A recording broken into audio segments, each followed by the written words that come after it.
What is up? It's Liv. Welcome back to my channel. So today I'm doing just like a little tester video to test out this camera lens and my sitting down YouTube videos, because all my other videos I'm not sitting down. If I am, they failed and they were horrible. So today I'm gonna be filming my Instagram tips and how I edit my Instagram photos video. Yay. I'm gonna kind of break it down. I'm not an Instagram queen, I do not say I am, but we're gonna go down on some tips on how to boost your Instagram feed and make those followers grow. No, that's not what it is, but okay. So, I'm gonna go through 4 little things. First, it's gonna be kind of like choosing your aesthetic cameras and just kind of like things necessary for photography, everything in that whole little category. Posing in photos, that's a fun one, yeah. And then last but not least, editing. Okay, so first up, choosing your feed aesthetic. Trying to find your like aesthetic or something that fits you. You just have to kind of play around with it. I didn't really have an aesthetic, but now I've kind of found it just by playing around. It's mostly like your style. When I say aesthetic, I mean your style. Like, I never really had a style. If I did, it was just kind of basic, but now I've kind of like narrowed it down as to what I think looks best on like me personally, and then like what people like on my Instagram. Originally, I just only posted photos like at the beach and everything like that, but I'm not always at the beach, so that just, the only reason I posted those was just because they got the most likes, and I wonder why, but we're gonna kind of forget about that. But once you kind of find like your style and everything about that, it kind of helps with keeping your feed consistent and keeping your followers interested. Another thing is, if, like, this is just kind of like a tip, I stopped doing this. I did it last summer and it looked really cool, but now I've just kind of stopped doing it, and maybe I'll start doing it again, but I don't know. So it's kind of making all your photos match each other.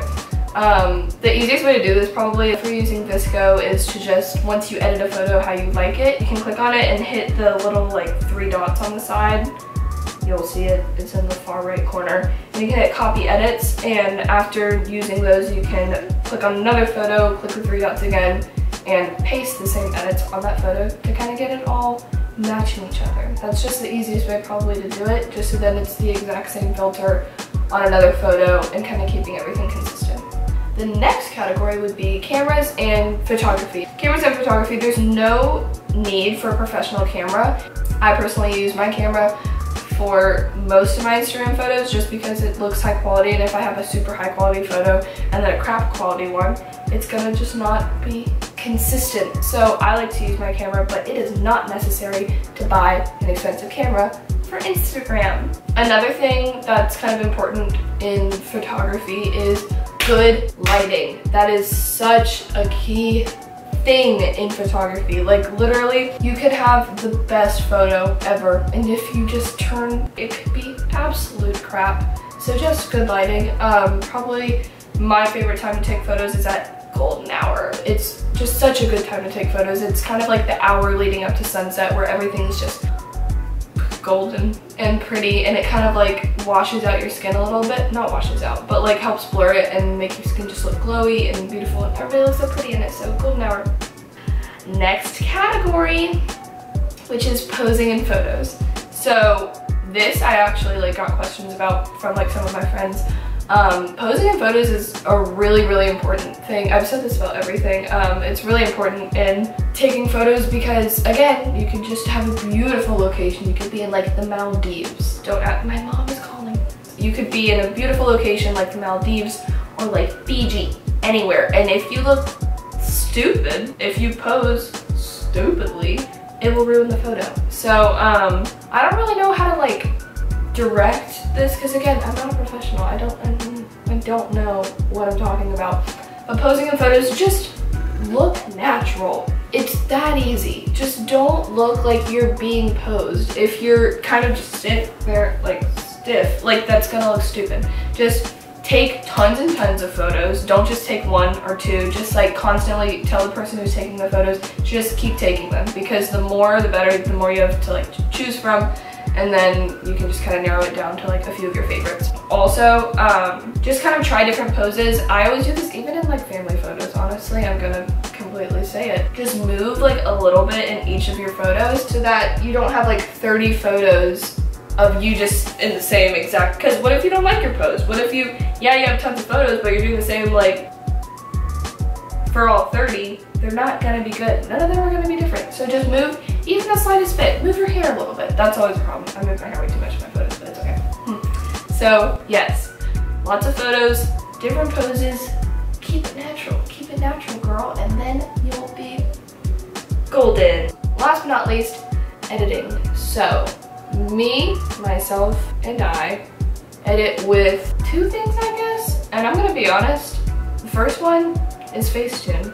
I use Facetune. Pretty much everybody uses Facetune. Like, and I'm not saying I use that to like make myself look like slim thick. But no, I like to smooth my skin out a little bit. I like to whiten my teeth, but yes, I use Facetune. The main thing I use it for example, like I used it in this photo because in this photo I had a ton of like black spots in the background of it because my camera has sand in it, I guess, from taking it to the beach. So I would use like the patch tool to kind of take those out, move it around.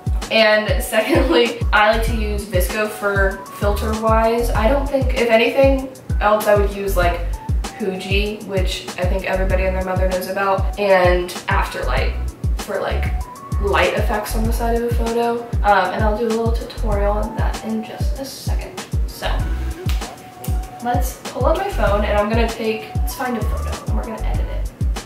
Okay, so this is the photo that I'm gonna edit. As you can see in the background, like those are the black dots I'm talking about that kind of make me annoyed, but we're just gonna roll with it. So this photo is kind of weird just because the lighting's kind of weird. Lighting is key, but this one, it's really shadowy and it kind of bothers me. So I'm just gonna go through the filters and just see like originally like what photo, ew, these are gross. Like what I just want to start out with and then just kind of go off of that. Some work better than others will just kind of, nah. So I think the one that I'm gonna go with is ACG. I know that looks really, really bad right now, but it just makes me look the tannest, honestly. So I'm just gonna turn the exposure down and maybe turn the shadows up. I need some saturation though, so let's pull that up. Let's do a little bit of highlights. I'm gonna put the exposure up just a little bit more actually. I just don't like how my legs and my arms are like a different color than my chest, so sometimes the highlights help with that, but I don't think we're gonna do that today. Let's put the shadows up a little bit. Shadows kind of make it look more contrasty though, so even though it's helping bring up the brightness, it looks really cloudy, so I'm gonna go over to contrast and turn that up.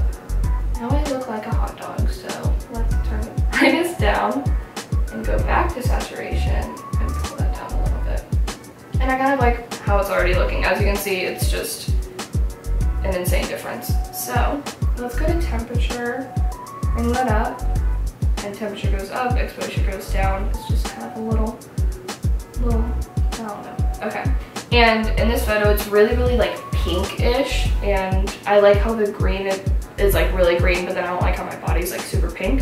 So I'm gonna go on tint and bring that down to kind of bring out the yellows in that photo more rather than like it being super red. Same with skin tone. If you turn it this way, it makes your skin look a little bit more yellow tone. See, this is super pink, that's super yellow. So I'll do about one there. Last but not least, I'll probably just add some green. Just to make it look old. And yeah, I like how that looks. So now I'm just going to save it to my camera roll. And we're gonna go over to Afterlight, and I'm gonna go over to, I think it's this one? Yeah, this one. And we're gonna do Light Leak. All of these are really cool because they kind of like add a little bit of pizzazz to your photo, but sometimes they're just like overkill. So we're gonna find one that works with it and then turn it down. Okay, so I think the one I'm gonna go with is 19, but I'm gonna turn it down just a little bit and just turn it down. And there, that looks cool. So lastly, I'm just gonna add some dust, I think. Yeah. Number 2, and turn it down a little bit. And we're all good. Just save it to camera roll. And there's the finished photo. And yeah, that's just kind of an overview of like the apps that I use. keep going through it. I hope you guys enjoyed this video so much. It's really long, and I know that's probably not that helpful, but I hope that you enjoyed it. This is my tester video for some of my other sit-down YouTube videos, and hopefully this was enjoyable for you to watch and helpful, maybe just a little bit. But yeah, I hope you guys enjoyed this video. I love you guys so much, and I'll see you later.